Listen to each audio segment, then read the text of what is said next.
Madame, mademoiselle, monsieur, bonjour et bienvenue dans cette web-série à la découverte du livre de l'Exode, en tout cas des 15 premiers chapitres de ce livre de la Bible, avec le professeur André Ouénin, professeur d'exégèse à l'Université catholique de Louvain. André Ouénin, bonjour. Bonjour. On poursuit les plaies. On a eu les 10 plaies.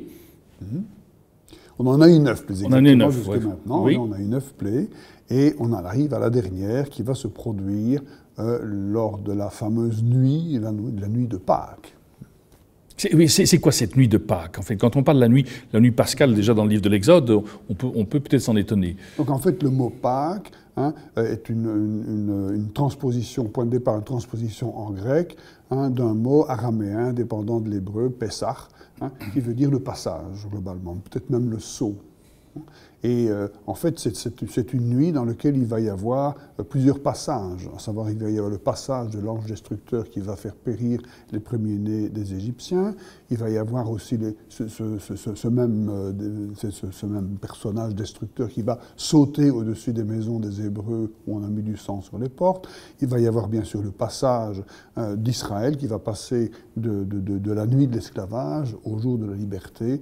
Et donc, c'est d'une certaine façon, ce Pessah, c'est la nuit du passage, et il y a le passage de Dieu et le passage d'Israël, qui sont deux passages qui visent au même résultat, à savoir la libération de l'esclavage. Et vous mentionnez brièvement, donc il y a le sang qui va débouler. Est-ce qu'il y a des rites se mettent en place à ce moment-là, ou qui vont se célébrer par la suite? Oui, tout à fait. Donc en fait, c'est un texte qui est assez étonnant, parce que jusqu'à présent, depuis le début de l'Exode, on a eu 11 chapitres qui sont des chapitres de récit où l'histoire avance avec des allées et venues, mais enfin, où elle avance. Et puis à un moment donné, ici, au début du chapitre 12, eh bien, on a des instructions qui sont données par Dieu, qui sont des instructions extrêmement rituelles pour un rite à faire pendant cette nuit-là, sur lequel je vais m'arrêter. Mais non seulement il y a des lois rituelles pour le moment présent, si je peux dire, mais aussi on va compléter ça par des lois rituelles qui concerneront alors par après, une fois que Israël sera sorti d'Égypte et même plus tard, qui vont servir à faire mémoire en quelque sorte de cela. Et donc on a un texte assez bizarre, parce qu'en même temps le récit continue, mais il continue avec des instructions rituelles très très précises par rapport au moment présent, et en plus des instructions rituelles pour un futur indéterminé, lorsqu'Israël aura quitté l'Égypte. Et donc c'est un texte un peu hybride, comme ça, un peu bizarre, puisque le récit, carrément, on a l'impression qu'il hésite, mais peut-être aussi qu'il hésite parce que, d'un point de vue narratif, il s'agit aussi de créer un suspense. Parce qu'il ne faut pas oublier que jusque-là, les fils d'Israël ont refusé toute collaboration.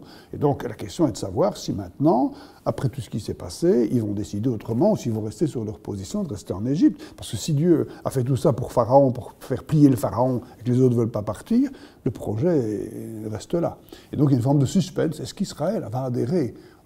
Et justement, le rite, notamment le rite du repas pascal, du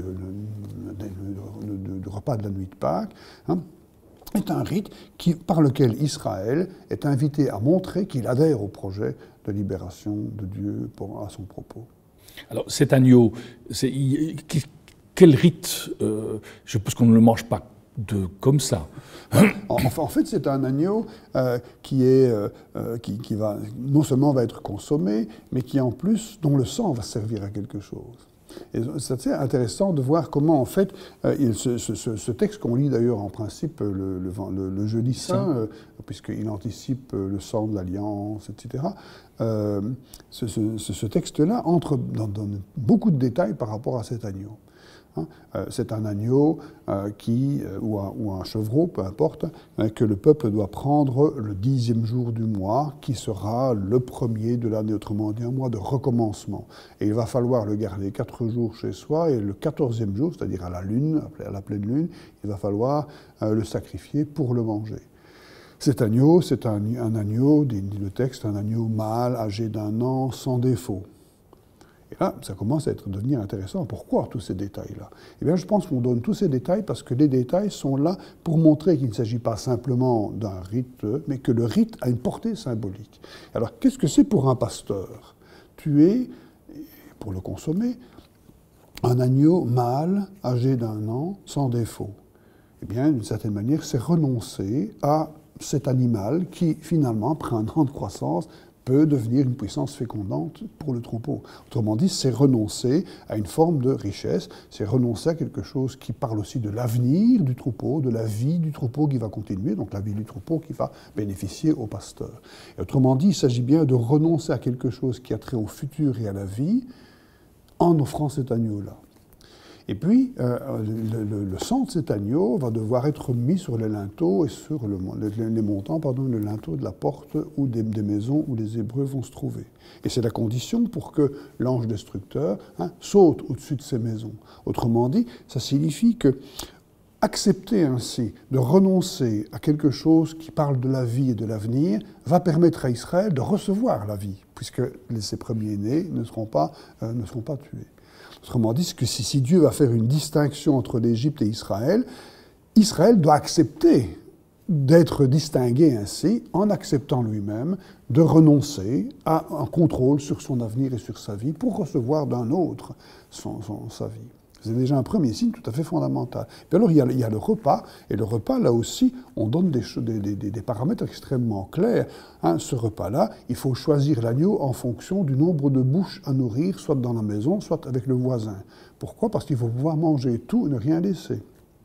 Ensuite, il va falloir non pas bouillir cet agneau, mais le rôtir au feu. Bouillir, ça utilise des casseroles avec de la graisse, etc. Eh bien, en revanche, quand on le rôtit, évidemment, la graisse tombe dans le feu et disparaît. Autrement dit, il ne faudra rien laisser, même pas dans les casseroles, même pas dans les assiettes. En plus, ce qui resterait le lendemain, il faut le brûler. Donc, ce qui pourrait rester pour le lendemain, il faut le brûler. Et on va le manger en plus, avec sandales aux pieds, bâton à la main, prêt à partir. Autrement dit, tous les détails qui sont là sont pour dire c'est un repas dont il ne doit absolument rien rester et qui est le repas qui manifeste le signal du départ. Autrement dit, prendre ce repas, c'est accepter de partir. Et Israël, autrement dit, va accepter de partir. Enfin, le rite l'invite, d'une certaine façon, à montrer son accord pour la libération d'Égypte, pour le départ. Et le départ signifie concrètement, et c'est la première symbolique de l'agneau, signifie concrètement accepter de recevoir sa vie d'un autre, en renonçant d'une certaine façon à la vie qui était la mienne, la vie d'esclave, mais en renonçant aussi à un contrôle sur la vie dans le futur à travers le don de cet agneau. Et donc on est là devant véritablement un rite qui positionne Israël comme responsable de sa propre libération, en plus d'Israël, de Dieu. Autrement dit, ce n'est pas Dieu qui force le peuple à y aller. Il l'invite. Quand Moïse leur a transmis au peuple l'ensemble des instructions, eh bien, on voit que le peuple adhère et donc il accepte d'une certaine façon le projet de Dieu sur lui, le projet de Dieu de libération. Ça, ce sont les rites du moment, oui. Mais est-ce qu'on parlera aussi des rites qui vont devoir se poursuivre? Oui, il va y avoir des rites qui vont se poursuivre. Et évidemment, le repas pascal va lui-même faire l'objet d'une mémoire et donc être répété d'année en année, mais il va y avoir d'autres rites, par exemple le rite des azimes, des pains azimes. Alors dans le récit lui-même, on dit qu'ils n'ont pas le temps de faire lever leur pain, donc ils cuisent vite le pain avant de partir, donc le pain n'a pas levé, c'est un pain azime, et il va falloir le répéter d'année en année, cette affaire-là. C'est-à-dire que la semaine qui précède la nuit pascale, il va falloir faire la chasse au levain pour être sûr que la nuit pascale, on mange du pain sans levain. Or, le levain, c'est précisément ce qui reste de l'ancien pain qu'on va mettre dans le nouveau pain pour le refaire, etc. Autrement dit, il s'agit de nouveau, dans le système dans le symbole des azimes, d'accepter une nouveauté radicale. On oublie le passé. On ne porte plus rien du passé d'esclavage. Au contraire, on est dans la nouveauté. D'ailleurs, saint Paul, dans ses épîtres, va exploiter cette idée vous êtes des azimes, parce que vous êtes une Pâque nouvelle, vous êtes dans la nouveauté et non plus dans les scories du passé qui vous traînent, derrière vous. Et ça, c'est les azimes. Puis il y aura un autre signe, c'est le signe des premiers-nés. Des premiers-nés qui, en principe, est donné à Dieu, mais qui ne sera pas donné à Dieu par le sacrifice humain, mais qui, au contraire, va être donné à Dieu à travers la substitution. On va offrir un animal à la place du premier-né. Et ça rappelle que la nuit pascale, Dieu, précisément, a donné la vie à ceux qui ont accepté d'y renoncer, pour le dire en deux mots, a donné un futur nouveau à ceux qui ont accepté de ne pas contrôler leur futur à travers le don de l'agneau pascal.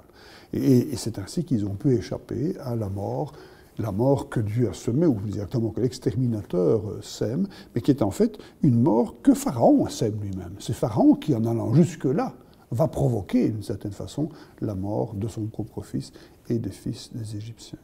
Une chose dont Israël se souviendra à partir du moment où lui-même va accepter de rendre symboliquement les premiers-nés à Dieu en offrant à la place du premier-né un animal, en reconnaissance d'une certaine façon que la vie appartient à Dieu.